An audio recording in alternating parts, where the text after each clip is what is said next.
All right, Chinedu, welcome, and thank you so much for joining us here today. Thank you. Thank you for inviting me. So we have a lot of bankers in the room and people who work at some pretty big banks. You were a banker at one point in your career, and you decided to abandon all of that to pursue entrepreneurship. Can you tell us a little bit about your background and how you sort of got inspired to make the leap into entrepreneurship? Sure. Well, thank you very much. Thanks for 1,000 Angels for inviting me. Thanks, Erica. So I'm Nigerian by birth. I came here when I was 16. My dad's a professor, so we jump around from one university to the other. But I ended up starting on Wall Street at Goldman, then at JP Morgan after that. And all through my time in M&A and then leveraged finance, I always had this urge to be on the other side of the table, to be a creator and to build my own company. So what I ended up doing, so I remember calling my mother and saying, well, Mom, I want to be an entrepreneur. And as a typical, immigrant mother, she says, well, that's not a job. You can't get, there's no such thing as entrepreneurship. That sounds like my mom too. Yeah, so what I did was I figured I needed to go to business school to kind of think about what business or what problem I would solve, and that's how I ended up at Harvard. And while I was at school, I didn't have one job interview because I knew for sure that I wanted to be an entrepreneur. I wanted to be a creator of some sort. I wanted to have the freedom to choose what kind of life I'd have, how to spend my days. So that's just the background of it. And but to answer your question specifically, so what happened was that I used to work for a hedge fund, and after 3 years of working at a hedge fund, I realized I had that itch. I had an itch to sort of be a creator, and I got my bonus in December, and in January was me and the developer in Siberia, literally me, Nigerian in New York, working with a Siberian developer to build HopStop. That's amazing. So, we know that you obviously are an experienced founder. Can you tell us a little bit about Tripology and, what sort of inspired you to start that company and your experience there? Because this was the first company, the first startup you were at, right? Yeah. Well, actually, Tripology was my second company. So after I started HopStop, a Columbia Business School student came up to me and said, well, listen, I love HopStop, but I'm an entrepreneur. Well, I want to be an entrepreneur. It was still at a school, a business school at Columbia. And I said, well, I have tons of ideas. Let's sit down for coffee and let's discuss. And we jointly came up with this idea called Tripology, which was essentially a lead, so a long-tail travel site. So things like hotels and flights you can do on Expedia, etc. But if you wanted to have an exotic trip to Malaysia and you wanted this and that, you couldn't get those that easily online. So the idea around Tripology is to create intent, let consumers express intent in terms of what they ideally like, and then be able to match those requests up with travel specialists who can fulfill that travel request.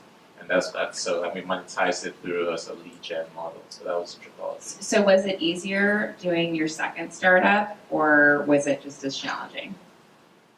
I think it gets easier in some ways, but because you think you know lots of things, you then make more mistakes.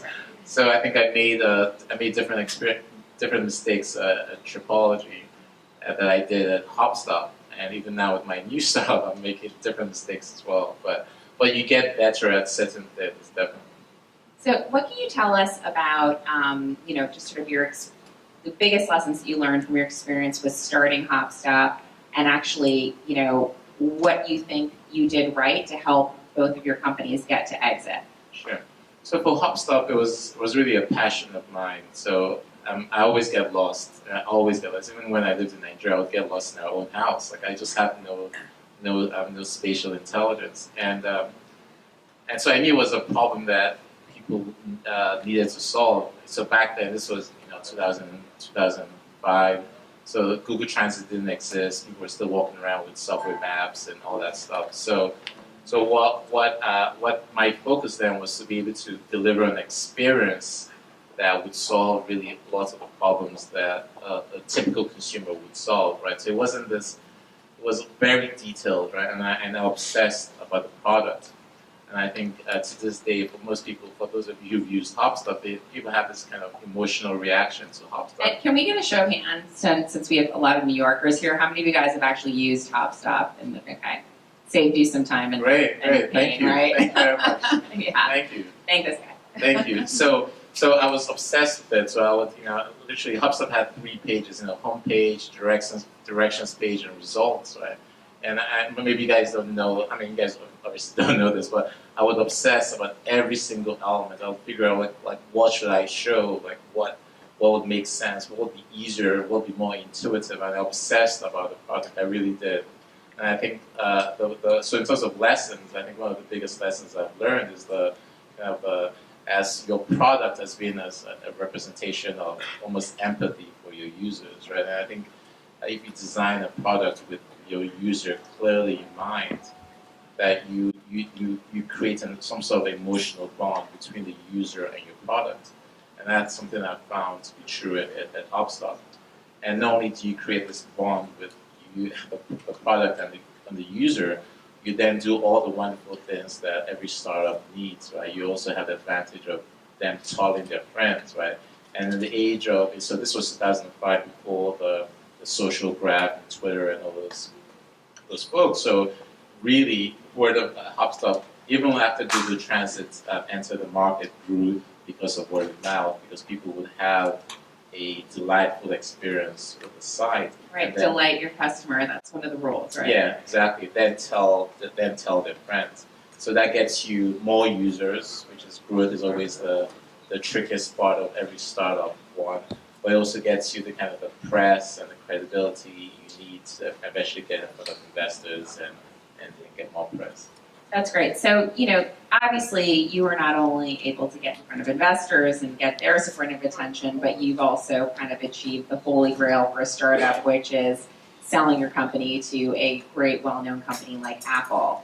What do you think you did to position yourself for a successful exit, and how important do you think this is for founders that are starting a company to think about? Sure, great question. And so one of the investors in Tripology said that small companies are never sold, they're bought. And I think it's so true, right? So you never know when, why, how a larger company will buy you. And so I think my advice would really just be one piece of advice that every company needs to worry about. Don't run out of cash. Because essentially you have this kind of call option, or whatever you want to call it, that decays, and what you need to do is to make sure that there's still some time value in that opportunity. So on a practical basis, it really just solve a real problem, a problem that doesn't go away overnight. That's one. And the second is figure out how to grow, because when you grow, you have profits, you have revenue, you have cash flow, you hit your break-even point. Then probably the most important is also just being lean, right? Being lean and learn. Because if you're lean and you learn, then you're taking your limited resources and you're applying it in a way that creates value for the company. And so obviously you still never know if it'll work, but if you can do those 3 things well over time, then those are just the 3 key elements of being able to create and sustain value. That's great. So a friend of mine, also from Columbia Business School, who started the company ZocDoc, has just launched a venture fund called Ambition Capital. So I think he's sort of playing upon this idea that investors are looking for founders that are both humble and have ambition. What traits have you seen as a successful 2-time founder that you think are essential to make a founder and a founding team investable? Investable. Well, investors, right? That's Yeah, but let's say, what would you look for in a founder that you were thinking about investing in? I think every opportunity is different, right? There are different skill sets, and I think for me, I found that I know what I'm good at, right? I know I'm good at the first 4 years of a company's growth, right? And I know, given the HopStop's experience, because we brought in a new CEO to continue running the company until Apple bought the company. So what you have, what I think every deal is specific. They're visionary founders, right? That even though they might not have the kind of experience, right, but they have a certain view of the world that's compelling, that's logical, and those still are worth investing in. And the companies where it's really about execution, right? Another company has proven the demand for the product, they're growing really well, so you need another CEO, another founder to just push pretty much the same business model, the same general business business metrics, right, to achieve its success. So I think obviously all depends on the different situations. But I think for me, I err towards the side of creativity as being the initial source of value I create for investors, right? So I think my view is creativity is this like ocean, this pond of value that's full of diamonds, right? And what you have to do is literally just climb over the hill and just scoop up the diamond and bring it back to the rest of the world. And so I mean, those types of opportunities are those opportunities that appeal to me because it's really about insight. It's about being able to see A and B, which is what the status quo is. Then for whatever reason, be able to see a C, and that C is the point of value creation. And there's a whole bunch of things you need to do after that to create value and secure value. But for me, ideation and creativity and imagination for me as an entrepreneur, is the start of the value creation process. Okay, well that's a very interesting analogy. And speaking of which, given your creativity and imagination, can you give us a little sneak peek into your next venture, Gigameet, which I think a lot of the folks in this room might be great candidates to join? Sure. So Gigameet is really a company that came from my own experience after selling HopStop. As what I found is like your attention is extremely valuable. You guys work, make lots of money, and you have your family and but you have to figure out how to use that time. And it's one of those things, one of the rare situations where to request the use of your time is essentially free, right? It's an email, it's a call. But the value that it takes you to give that time is something that's extremely important. So, having said that, though, having said that, everyone has someone that could actually change their lives, right? Each one of us has someone. If you could actually spend 1 hour with, right, you could actually change your life. You can't hear it now? No, he's talking to Chad. You need sound? Yeah, I'm hearing the sound. Yeah, just change it. Change the back. Try to get it louder in the back. It was fine before. Okay. In the back. I think this is working now. Okay. So everyone has someone that could actually change their lives if you actually had an opportunity to meet that person, whether it's for a new job, whether it's to give you expert advice for a business problem you're facing, whether to inspire you, whatever it is, there's someone that could actually change your life in some material way. But if you think of all the options you have right now, LinkedIn, Twitter, Facebook, etc., maybe none of those platforms really let you get what you want, which is an actual interaction with the person. And that's what Gigameet does. So Gigameet is a platform that lets you request meetings with anyone that you want for values, and it's up to the person to decide how much, anywhere between $100 and $50,000, and a portion or all of that money goes to the person's charity.